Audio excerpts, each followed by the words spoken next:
You're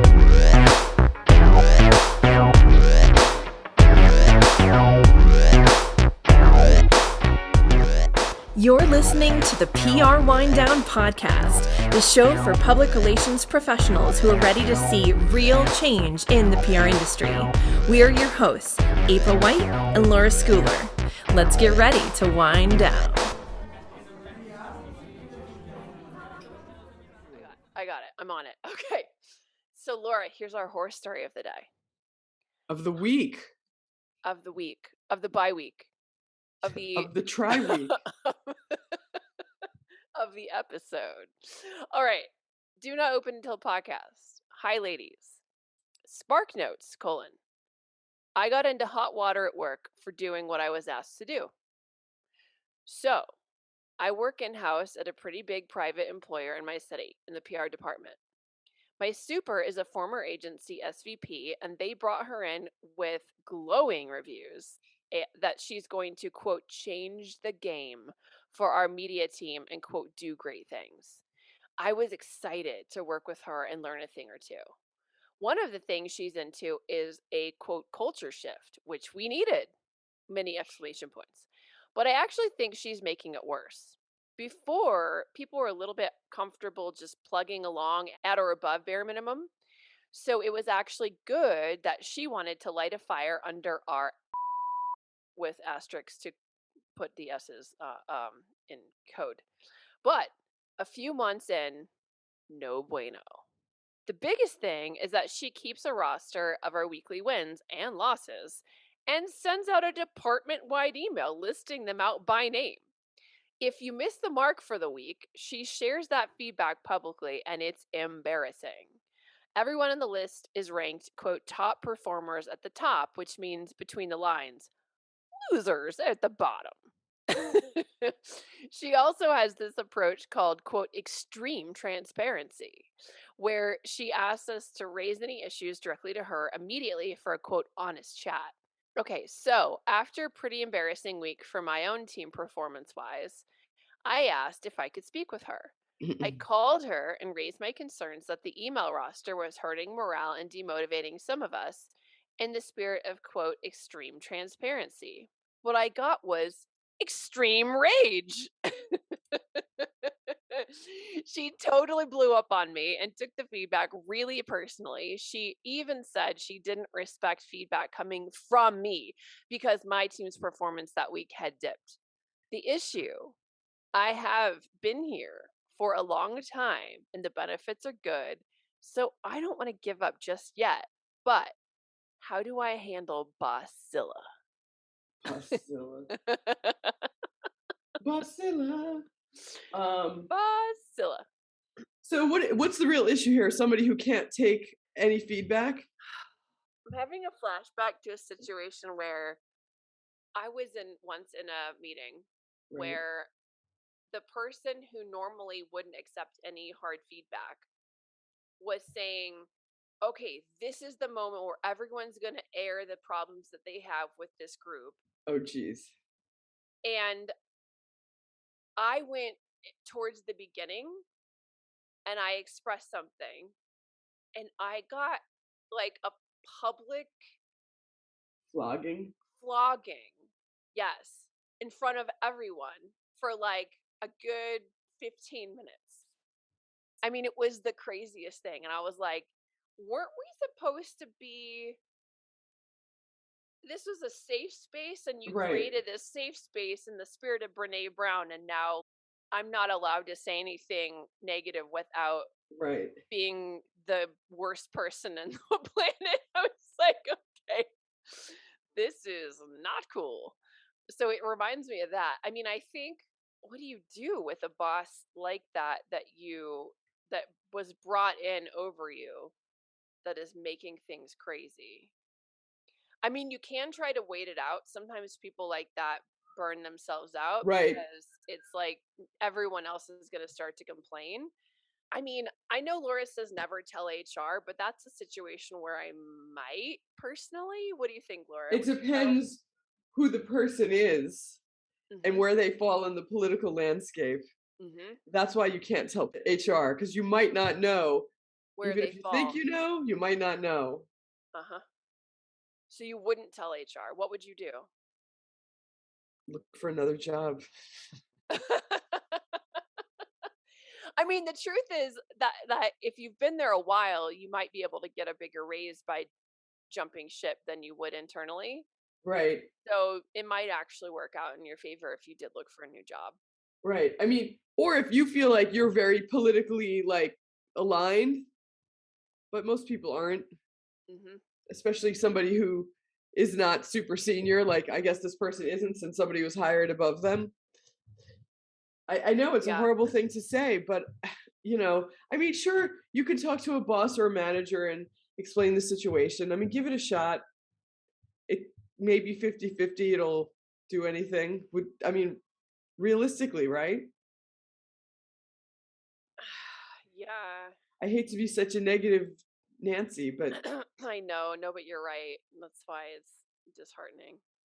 sometimes those people eventually get found out. So you might, if you really like want to stay there for whatever reason, and it doesn't really matter what reason, you have your own reason, and that's dig in fine. your heels, wait for it to self-implode. Right. It might happen. And I think that if it doesn't happen within like 6 or 8 months, then you need to like roll. Yeah, that's good advice. I agree with that. I second that emotion. Yeah. If you feel like loving me, if you've got the notion. I second that emotion.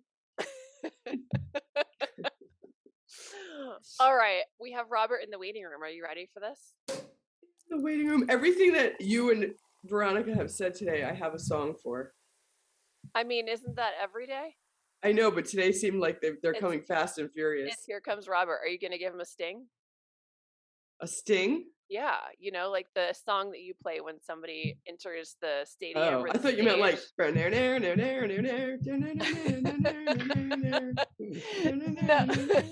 Hi, I'm singing the sting for you. No, I asked Laura if she was going to give you a sting, not the sting. But I didn't know what a sting is, so I started singing the sting. I was trying to give you, when like athletes come on or like they're at bat music or walk up, right? Yes, or the celebrity comes on, the talk show or whatever, and they play the sting. Yes. They play his or. I didn't know that's what it was called. Yeah. So I don't know what would your sting be? Do you have a song? Me? Yeah, like what's your song that would like hype you up and intro you in style? I don't know. I got like yakety sax stuck in my head, and that's not even very hype worthy at all. I don't know. Let me think about it and come back, because I haven't had hype music in a long time. Well, you should have it like just when you walk in a room or anything, there should be like, ah, and everybody's like, go Robert, Oh yeah, for sure. I think that'd be fun. Okay, but I'm also like drawing blanks because now I'm like, what's radio safe? Like what's hip? And I'm just like, I'm overthinking it. Oh, you're overthinking it. I'm not hip at all. I'm old, so that I won't know what song that you're talking about probably anyway. So yeah, fair enough. Like I think my song should be "Who's That Lady" when I walk down the street. Who's that lady? That old like. I don't know who even. Walking down the street, who's that lady? That one? Is that what you're talking about? No. I'm going to find it. I always talk about some song. You're like, I know it. I'm like, no, not that one. The one that's 20 years older. I'll find it. Who's that lady? Okay. What an introduction. So today's guest is Robert Hatcher III. He is a self-described full funnel marketer, and he's currently the Global PPC Manager at LogicMonitor. He has about a decade of experience working at a bunch of marketing agencies, and we are going to discuss today what happened to the magic of advertising and some other fun things. But I know that's something that we were both passionate about tackling. Thank you. Appreciate it. Nice to see everybody. Hello. Yeah. So Laura, Robert and I the other day were chatting about, you remember when advertising used to have this kind of artistic magic to it, and it pulled on your heartstrings and it made you emotional, and there was like a feeling of it being a little bit more artful and thoughtful than it is currently, and now it feels a little bit more formulaic and sort of, you're looking at me like I'm crazy, but you have an example? Because I remember commercials being just like crazy. Like the California raisins. Well, right, that's a good Like example. that But was I'm kind of even wild, right? right, but I'm even thinking like before that, like it would just be just kind of I was watching this thing last night on like the History Channel about the history of Milton Bradley and Parker Brothers, the games, Hmm. and they were showing commercials from the 60s and 70s of like when the Nerf ball came out and all that, and they were just so lost in like another decade that they never. Maybe I'm not emotional. I don't know. Yeah. I don't know, but like I guess because I'm in advertising now. I remember growing up with like the old discount tire commercials. Like if you didn't like the tire, the old lady would like throw it back, and she threw it through a shop window, and like it smashed, and you saw discount tire like in smashed glass on the floor of the parking lot. It was just like, Wow, where was that? well, like discount tires like franchise, like they're I national. don't Like remember I'm Texan, so maybe the that's the thing. commercial. Oh, maybe, I maybe. know, I Yeah, know, I know. Discount tire. I just got my tires replaced there. Fan. Anyway, I didn't mean I to give just them remember like, an like ad, but and I'm older, so the "Where's the Beef" commercial, that was a big thing yeah, with the old lady. And then remember the "I'm falling and I can't get up." I mean, those are still yeah. on. But when those first came out, I mean, that was dead serious. Like now it's a little bit of a they were dead serious, but like they got picked up. I went to see some crazy back when it was like what kind of music? Sort of industrial, if you know these bands, the Meat Beat Manifesto. You guys know about Not them? familiar. No. Some crazy 90s stuff. So I But remember, I think we went to see them and a couple other bands, and I can't remember who. They weren't names that really stuck around for long. But before the bands went on, they were playing like the old lady falling down the stairs like over and over and over from the commercial. And that was like when the commercial was still like a legit serious commercial, but it was so no. yes, I'm telling you. And then I will shut up after I say one more thing. There's a new commercial on that I love that I just noticed, I don't know, the past week or two. It is the Paco Rabanne at Macy's commercial. What? okay, Look it up. Okay. we'll One do. moment. It's got 1.5 million views on like people go to watch this video, this What? commercial. Okay. It's RABANNE. Yeah. Oh, Oh, I got it it's now. I do. fragrances. Oh, okay. Sorry, I had to see what the products were first. I was like, okay. Fragrance commercials tend to go artsy. I'm excited now. I think it's the best commercial right now. Just because of the hot guy with the blazer and no shirt. I mean, sure. Okay. So that one, and then it's older, but and this is they're obviously targeting like me, my generation with this music. The other one with the insurance commercial where they're like, scoop, there it is, sprinkles. Like that was a really good commercial too. I mean, it's now overplayed, but it's so No, it's anyway. they did another one too. They did one with no, I think it's the same one. I think they did a couple cuts of it. Like It's like the longer or old hip hop shorter. duo, right? And then they did Yeah, like ice tag cream team. Right, sundaes and stuff. Yeah, there we go. right. So I like those. But anyway, I'll So stop now Yeah. because you guys are on Laura another. disagrees with our premise entirely. Well, I don't know. I feel like this premise is kind of ripe for happy hour. Guinness couldn't solve this with a record book, and so we can kind of like debate about it and have some fun. Let's do it. So let's do it. So I don't know. When I think, because I don't know, I think about ads a lot. That's not really weird. But when you think of like kind of like formative ad experiences, like before me, like we always kind of go back to Apple, right? They let their 1984 like think different type of thing, where like they're beating down the walls of the boring. They remixed it. Remember, like I'm a Mac, I'm a PC. That was fun for a while. Those commercials, like I know you guys Yeah. remember that. And then Yeah. the iPod commercials that were like Oh miniature yeah. James Bond Oh yeah. silhouette things, but those feel like so long ago. They And feel like like, forever ago. yeah. And now everything's kind of meta. I'm actor, actress that's in this movie playing myself. This is my tequila. This is my gin. They're all just like very, like, this is my cell phone company. Like, it's just all very, I don't know. Self-indulgent. I would say self-referencing. It's very I was meta. good at self-referential, right? So what about the whole? And this was something that we're going to talk about later, but maybe I'll bring it up now. Peloton, the ad that they did, with the Sex and the City situation. Are you on top of that too? No, not really. I heard some footnotes. Maybe you guys can fill me in. So I heard that they don't want product placement, right? It's not an advertisement. I heard that like Peloton doesn't want product placement. and in the episode of Sex and the City, Well, like so what happened is, there was a key point on the pike, right? I don't yeah, want to spoil it for anybody who's right, watching it, so I'm right. trying to Well, talk around I it. think the cat's out of the bag though, because it's everywhere in Okay. the national news. But I will sort of downplay the specifics. Yes, a bad thing happens with a Peloton on the show, Mm-hmm. and just like that, which is the reboot of Sex and the City. And Peloton had no idea that's how their product was going to be used in the show. I don't Mm-hmm. know how that happened, but I guess maybe that's the way those things go. Not that deep into how commercials get made with product or product placement happens. Mm-hmm. So then within 48 hours, speaking of celebrities, Ryan Reynolds ad agency in 48 hours makes an ad responding to that. And it's the character from the show alive in real life, I think with his real life wife. Mm-hmm. And they kind of make a joke Yeah. referencing back to the show. So now that comes out. So now, and then, so woo, and then nobody saw this one coming. Huge story in the Hollywood Reporter. He has now been accused by 2 separate women in 2 different decades of sexual assault. So now Peloton rips the commercial off the air because he is a rapist, apparently. And this is the danger of using celebrities, if they're sports figures, etc., in high profile ads these days, because, you know, people are, They might get canceled. yeah, whatever you want to say. Now, Those are consequences. That's not being canceled. No, that's fair. Yeah. Well, No, I was gonna say, because Lori, your version's awesome because mine kind of stops. It was like the product placement in the show wasn't flattering, and then my friend told me, "Oh, their stock plummeted."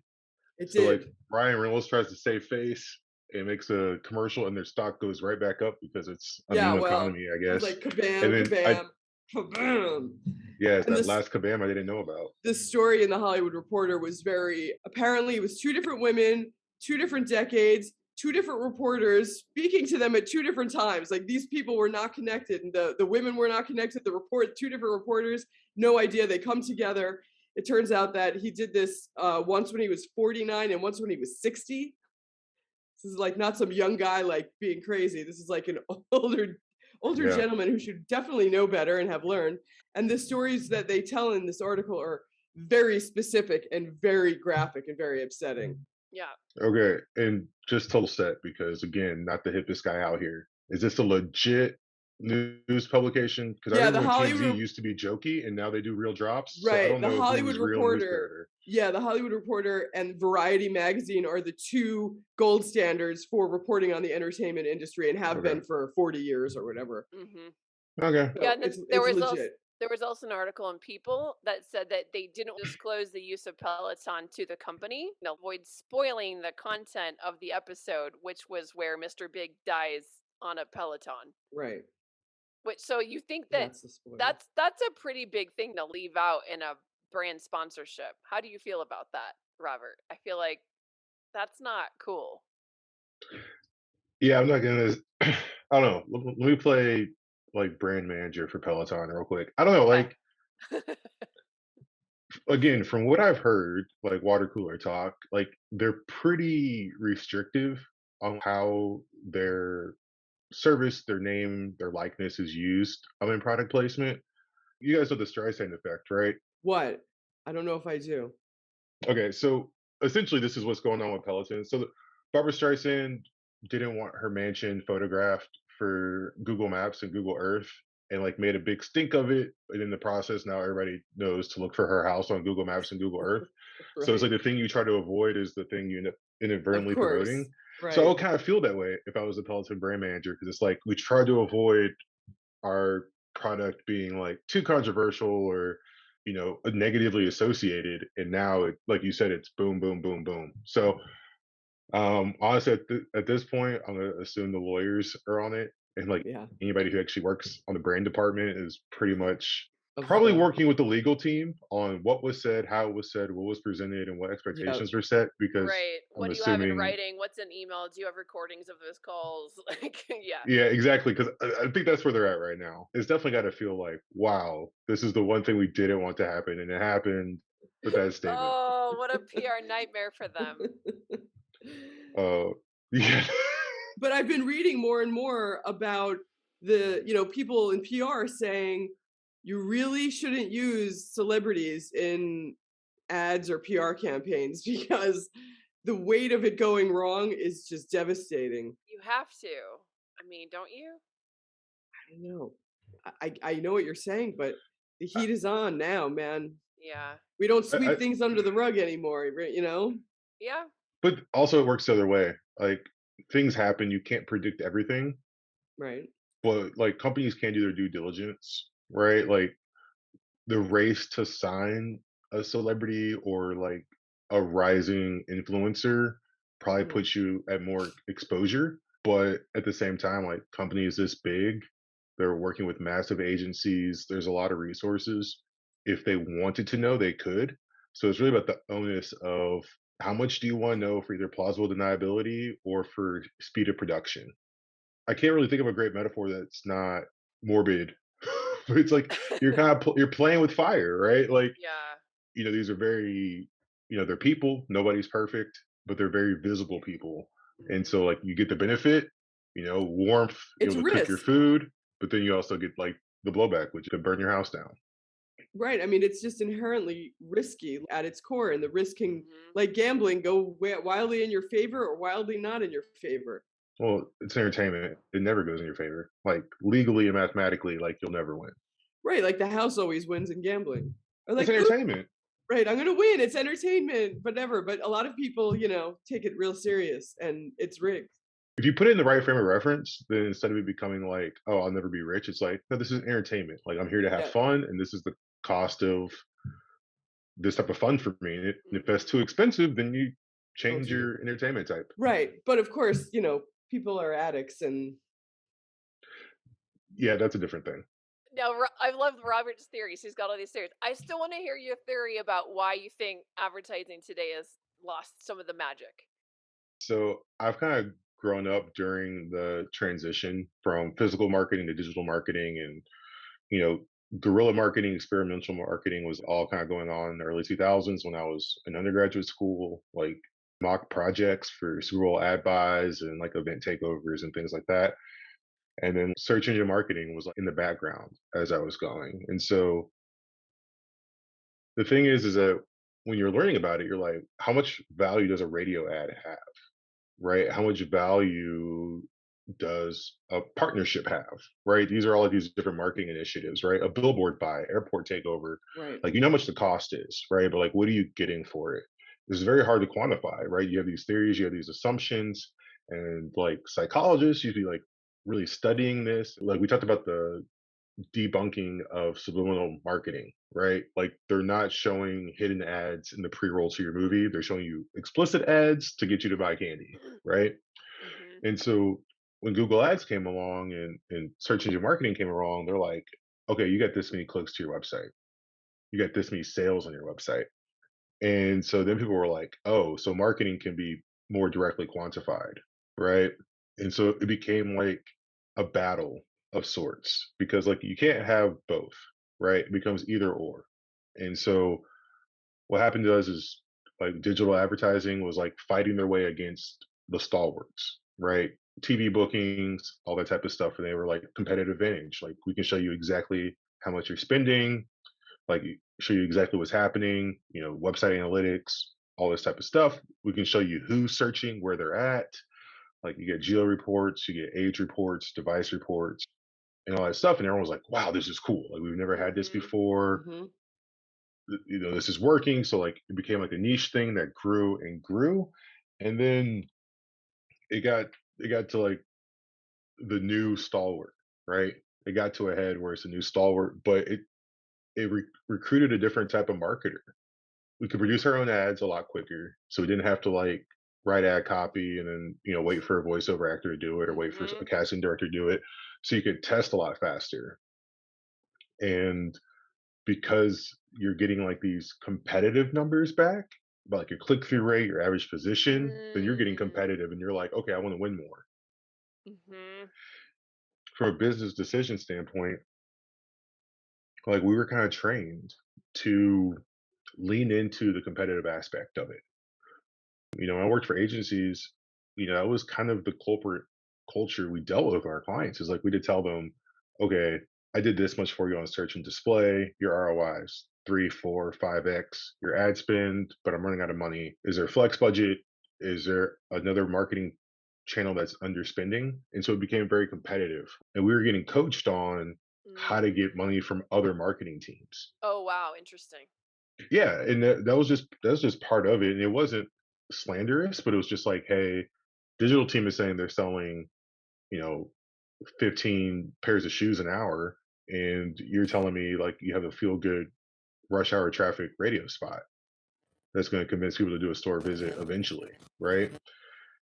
And so I think that's how we got to where we're at, right? Because we do have to have some marketing of our position as a company, what we stand for, what people should expect, like the aspirational language. But then there is some parts of our job where it's like we have to show that we're good stewards of the money. And a lot of companies, it's not always possible for everybody to get something, right? And so, yeah, they're like we were just able to win a lot with that type of methodology where I've heard us described as like mercenaries, right? We're like guns for hire.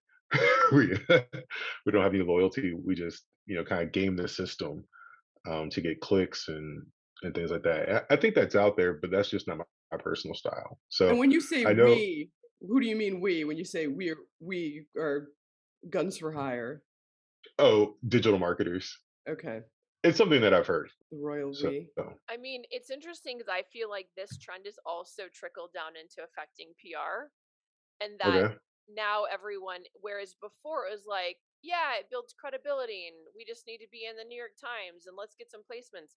It feels like because of this increased obsession with numbers and data and proving ROI, it's now the thing that I hear more and more. Okay, well, I know that you can't guarantee placements, but what's the ROI?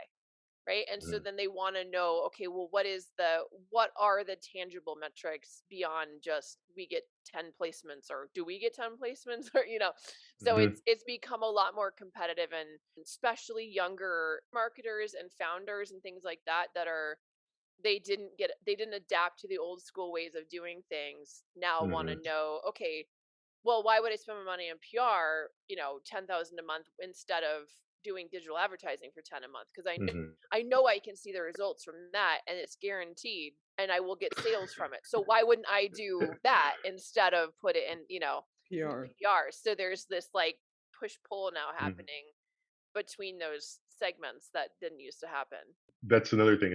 Like you said, though, if you're not a marketer, those numbers are so easy to understand, right? So if you're a cross-functional Yep. leader, if you're a finance accounting leader and you don't know about marketing and you're just like, Yep. well, this one team is giving me a forecast and an ROI, the other teams aren't giving me that, it's a path of least resistance. But we can't measure it, but we know that without placements, we don't compete well. Like if we don't have strong PR, we don't have strong brand awareness, like we don't compete well because a lot of people click on companies they know. Hmm. So it doesn't matter how great my ad copy is if they don't know the company. There's still a hesitation there on click behavior, and so, but it's harder to you have to model it. You have to make assumptions, in good faith and with Right. expertise. Yeah. And most companies don't want to pay for brand awareness surveys, so they aren't doing that kind of, okay, we only 10% of our target audience knew us and the brand when we started PR, but six Hmm. months later, because those are expensive, right? Those are, and they're Yep. time consuming. So it's like, I don't want to pay for that on top of not knowing the ROI of PR. I have to pay for a survey to show me that it was, there was an ROI. It's like, Yeah, but then like kind of browbeat an article on like the most memorable logos, like oh, Target was the most memorable logo, in the country, and yeah. it's like okay, how much is Target spending on these brand awareness surveys, right, and brand feedback? So where do we go from here? Oh, sorry, Laura was going to I ask was just gonna something say different. he who spends the most money wins. I mean, is that what you're? Oh no, no, no, you still have to spend it appropriately. Were you saying that of course they were the brand that came out on top because they're the ones who are spending the money on the study? But it's also an investment. Like I've been reading case studies on Target. They structure their business in such a way that brand is very important. And when you look at the companies that continue to be listed as like the most memorable brands, they have some of the strongest either internal or external brand partners. It's always Target, Nike, McDonald's. and how much. And it's not just about spending; it's like the way that they're structured is Mhm. about that. And so you can't just like spend your way into insights, right? You Mhm. have to like think about it. And you have to make it important. You have to like carry it out. Because like April, what's a rough timeline on a brand participation survey? Like, If we were to do a brand awareness survey or something like yeah. that, I mean, a couple weeks probably. Okay. And is that just to run it, or is that to plan it, execute it? Oh, That's to just run 2 weeks it. of runtime, right? Yeah, to run Okay. it. So, Yeah, but you see the time commitment, right? You can't just do this on a wild hair and say, oh, I got like an extra week of time in my personal agenda. I'm going to run a brand a survey, brand right? survey. Yeah, yeah. Because it would take months, right? To plan it, run the test, collect, and then, iterate on it. Report it, yeah. And so very few people can just Do do that. their own pet project for like a Yeah. quarter and keep their job. Right? Right? So that's why I would say, it's gonna be built into the culture. You can't just spend money, right? Yeah. Everything is structured in such a way that you can have that feedback. Yeah, I agree. So where do you think is the future of advertising if everything is so numbers driven? Do you think we'll eventually circle back to doing more of the emotional plays on the heartstrings and that kind of, psychology bending kind of advertising that was done in the Mad Men era and beyond, of course. But or do you think this is just how it is now? That ads are going to be calculated. I mean, apparently there are some good ads still, to Laura's point from before. But so I'm not trying to say there are no good ads, Yeah. but in general, do you think that we will just keep going in this sort of results driven direction? From what I've seen, we're already kind of starting to swing back. The granularity of data has changed a lot. It's a shifting beast. Keyword match types change quarterly in terms of like what you match to and how you structure your paid performance campaigns. Hmm. There's like legislative things. I don't blame them. I don't blame GDPR or California Privacy Protection Act or any of those, that you can't just be super hyper targeted and say like, I want to target, this gender, this income level, for these 45 minutes, right? Hmm. You're just not gonna get that granular anymore. And I think that's fine. I also think, again, it's about the structure of your company, right? Like, I'm a numbers driven marketer, but I'm always going to my product marketing team. I'm going to our copywriter to get inspiration because, we're software sales. It's not just like show up, buy some pants, and never see you again. Like, there become to multiple website visits, multiple phone calls.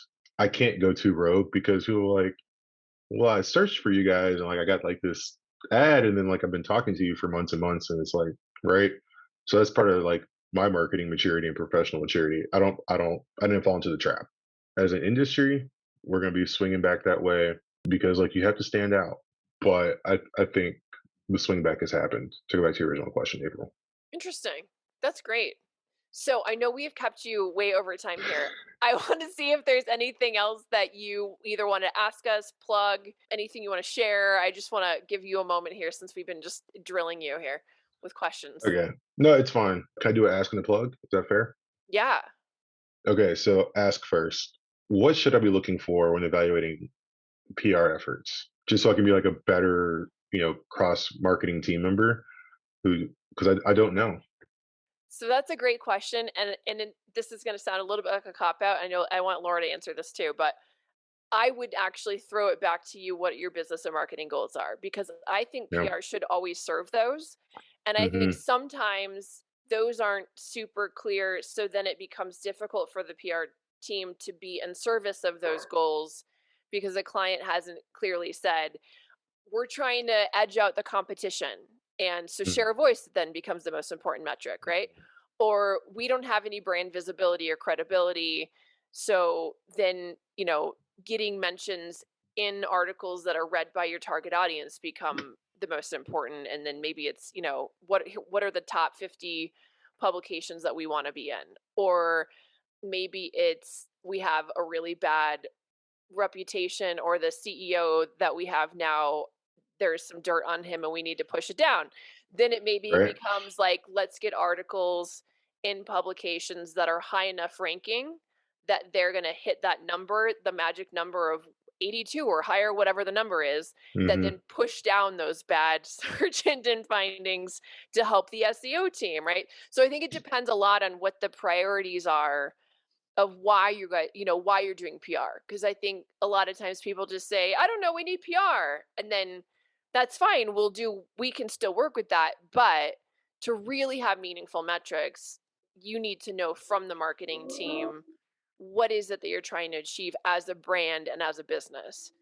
So Okay. you're trying to get in front of new audiences, great. Then let's do case studies that drill down into that vertical, or hmm you're sharing with them what the priorities are should inform the team's tactics. I will also tell you, if you run into a team that doesn't do that or feel that way, it's the wrong team. So Okay. if you just have people that are like, cool, I'm just going to get you press, and they're not trying to do something custom designed to hmm match your strategy and your needs and your goals and your timeline and your milestones, like, then you have the wrong team, because they're Okay. just doing a cookie cutter approach. They're probably doing pray and spray. They're just getting you press wherever they can. None of it's strategic. And there are lots of these agencies, right? They just get you hmm press. We're a pet company. We have a pet supplement, but somehow I'm on the news talking about whether COVID affected the lion in the zoo, right? Like, this has happened hmm to me. So this isn't just Okay. but That was like, like that's a very specific example. in what universe is that going to get you more clients, right? So don't work with those firms. Work with somebody that will push you on, what are you trying to achieve? How can we help you? How can we support you? How can we pull that out in the company, or make sure that the press is reflecting those things that you're trying to achieve? So Laura, I will shut up and let you. Well, I was Chime basically in. what you started to veer into at the end is, I think the other piece of it beyond like your business goals is, and I hate this phrase, but like cultural fit hmm with you, with your company, etc. Do you think that you guys see eye to eye as business people, as human beings, etc.? Because there's a lot of difference in different types of PR firms. I mean, April Yeah, knows for that. sure. That's why she has her own. This is the deepest conversation I've ever had around PR. I've heard I've heard readouts from the other team. And I just give it a golf clap. I'm like, yep, that's a good presentation.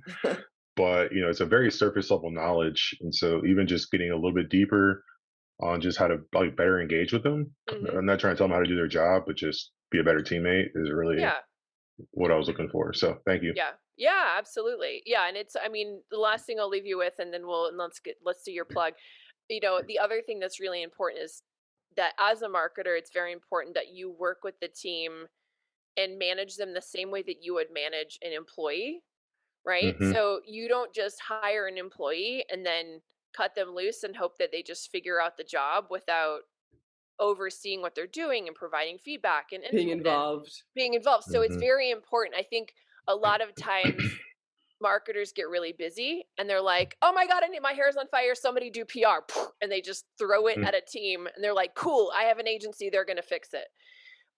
And that's, yes, they are going to fix it. And yes, the agency will help you, but you can't just cut them loose on their own and not give them feedback and not give them direction, not give them insight, and not tell them what's going on with the company and the things that are happening, like, and then be happy with the results.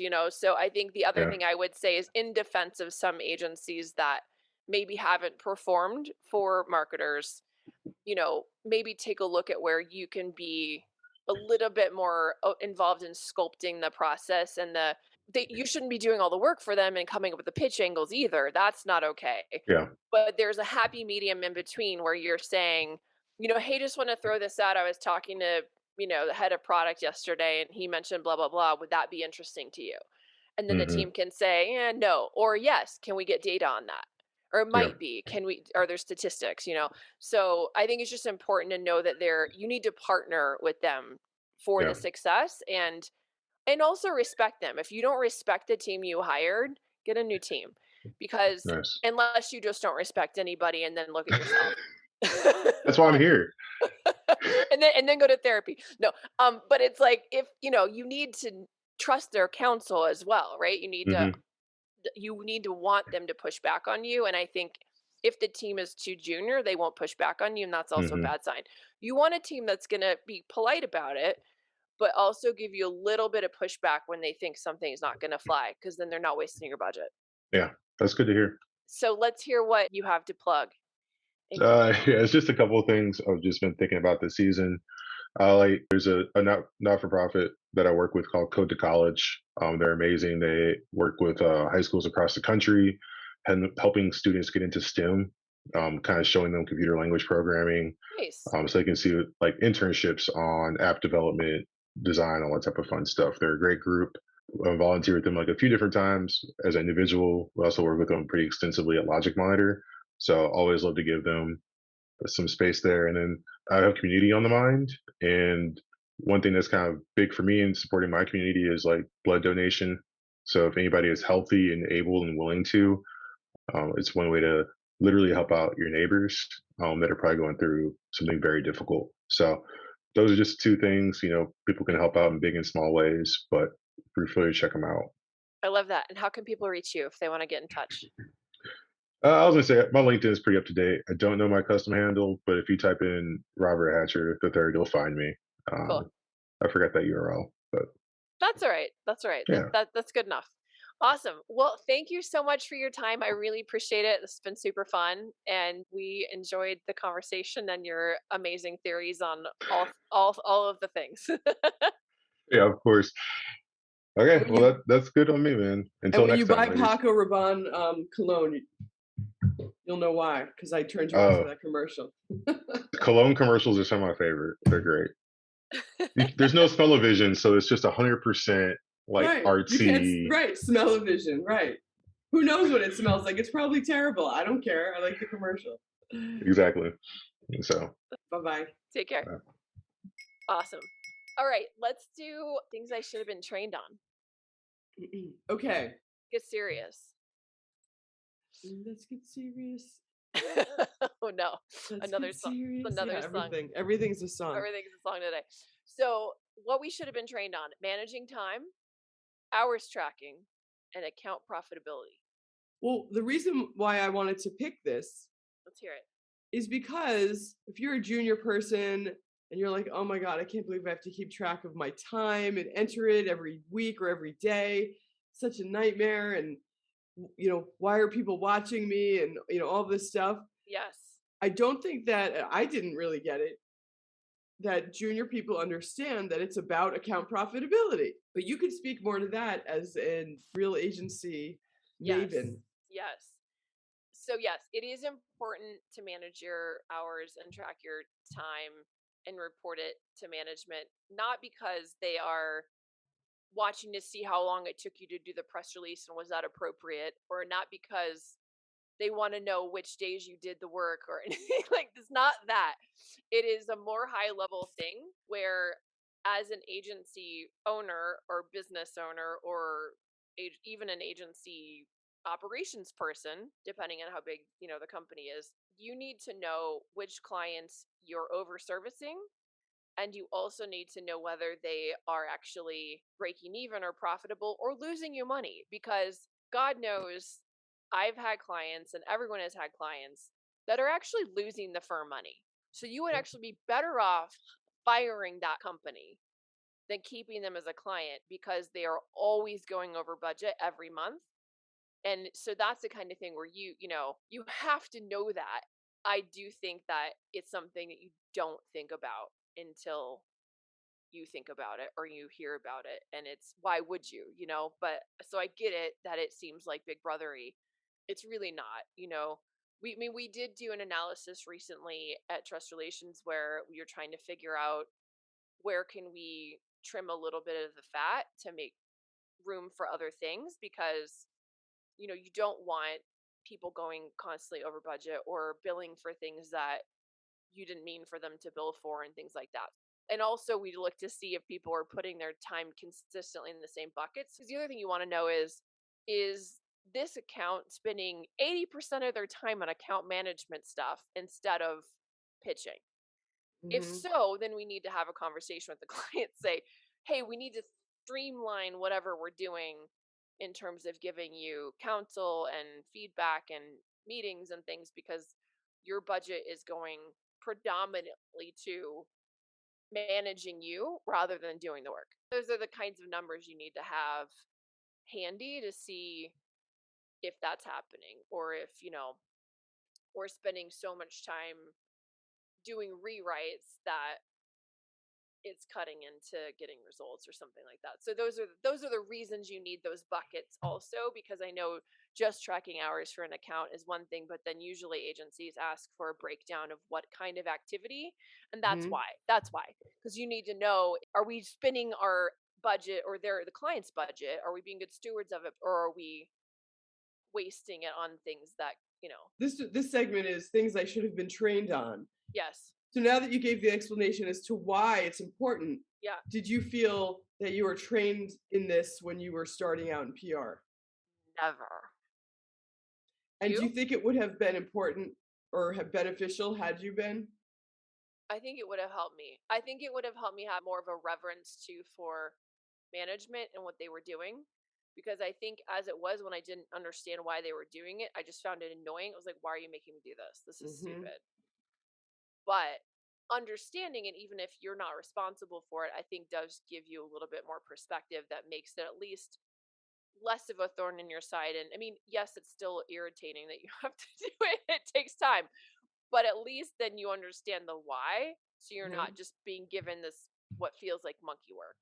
And do you think that there's a good way of tracking your time when you work at an agency?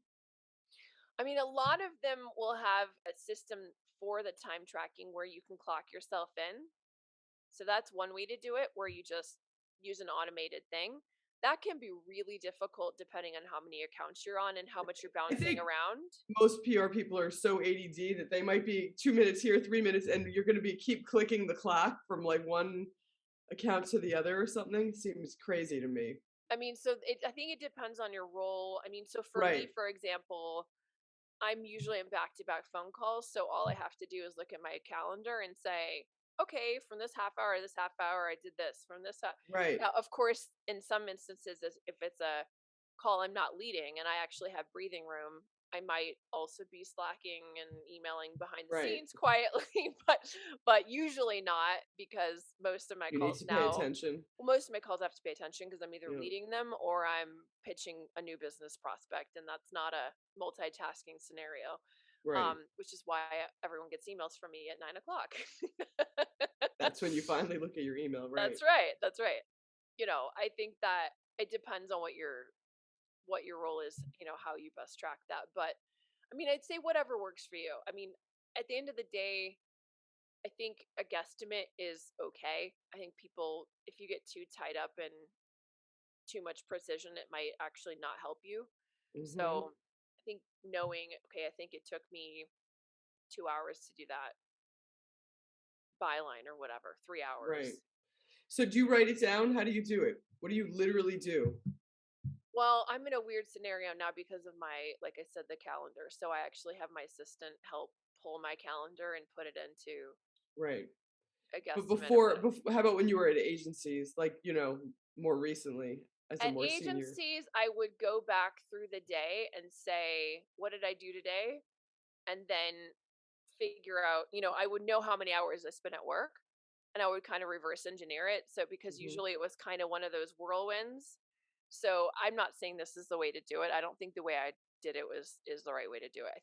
Right. So going back to the question, Yeah, these are things you should have been better trained on. I should have been trained on them, so I'm not, 40 and doing reverse engineering my calendar Right. to figure out what the hell I did Guesstimating. and guestimating what I Right. I did for the day. I should have had a system. I bet you Veronica has a good time system tracking. Do, our producer Veronica is on the phone. Veronica, do you want to tell us if you have a system you're happy with for tracking your time? I kind of have a backup system. So I try to click in and out of my time clock, but sometimes when you are bouncing around, you forget what you were just doing, or you realize you answered 3 emails and you didn't switch your time clock. So I try at the beginning of my day, I keep like a task calendar and I'll block off time to work on certain things that I need to get done. So if I get way off track with my real time calendar for clocking time in the app, I can look backwards and say, oh, at like 9:30 to 10, I was supposed to be writing a pitch, and kind of figure out how much time I spent that way. So I try to pre-plan my day, and then if I need to work backwards, it's like a reference point. That's super smart. I like that. That's a much better, a fuller, broader, more robust solution than mine. You want to know what I actually do? Yeah. You're gonna laugh because I take paper and pen. Totally, and I put down. I look at my calendar and I'll see what clients I'm like dealing with that day. Yeah. And I'll just start jotting down how much time. Oh, I was just on for 27 minutes. And that's why, as you may have noticed, I'll like literally put in 32 minutes, 49 minutes. I add it to the actual minute. And if I did some email, I'll usually like, oh, if I just answer some emails and stuff, like 3 minutes or 5 minutes, but I might do that. Are you timing on your phone then? No, I'm just like, and I jot it down. Yeah, I'm just like, and then sometimes I miss 5:42 and you put it down and then you No, I just put 3. I put 3 minutes, 8 minutes, 24 minutes. I was on the phone. How do you know the minutes? You see, like do you clock yourself on paper and say it's 5:41 when I started this call? Sometimes. And then you look at when the call ended and you say, okay, now it's 6:28, and then you actually do math on your pen and paper pad. And then I add the minutes together and divide by 60, so it's 1.63 minutes, 1.63 hours today on this client. I will say, your invoices are very specific. Look, I'm not cheating you, but I'm also not giving you a buy. You know what I mean? It's about as accurate as one could be. That is amazing. Okay, so how did you figure that out? Because you weren't trained on it. I was totally not, and I haven't kept time since the 90s until recently. Realize. Okay, so this is a new system that you developed. What else? I mean, what else would I do? I'm just sitting here with a pad of paper, like, okay, I just answered 3 emails. That was, I don't know, like 4 minutes. Like sometimes I do estimate, right? Or I just wrote something. I don't know. I was probably 15 minutes. But if I got a phone call, I can look back and be like, how many minutes were we on the call? Or, sometimes you can look at how long it actually was. 32-minute phone call. Wow. And if I'm like, well, we kind of shot the shit for 5 minutes of that 32 minutes, then I'll only charge the client 27 minutes. Wow. That is so remarkable. I wouldn't know how to do it any other way. Okay, so nobody should listen to me on this one, and you should listen to Laura and Veronica. I don't know. I don't think anybody in their right mind would ever do what I do, but. Oh, I love it. Okay, well, I think we did that one. Are you ready, Laura, for the close? Wait, no. Okay, yes. Okay. Thank you so much for tuning in for the PR Wind Down podcast. And thank you to Robert for joining us for a very interesting interview. Remember to submit your own agency stories and questions, and to share our show with your friends and colleagues. If you leave us a rating and subscribe, it will also help us reach new listeners like you. And if you have an anonymous PR horror story of your own, for the love of send it our way.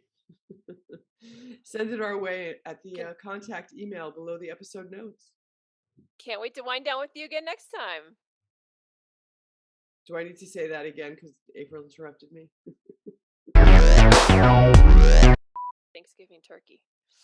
A Christmas turkey. A Christmas ham? Christmas goose. Christmas goose. Isn't that what they had in Scrooge? I don't remember. Christmas Carol? I don't want to eat a goose, but thanks for playing. Okay.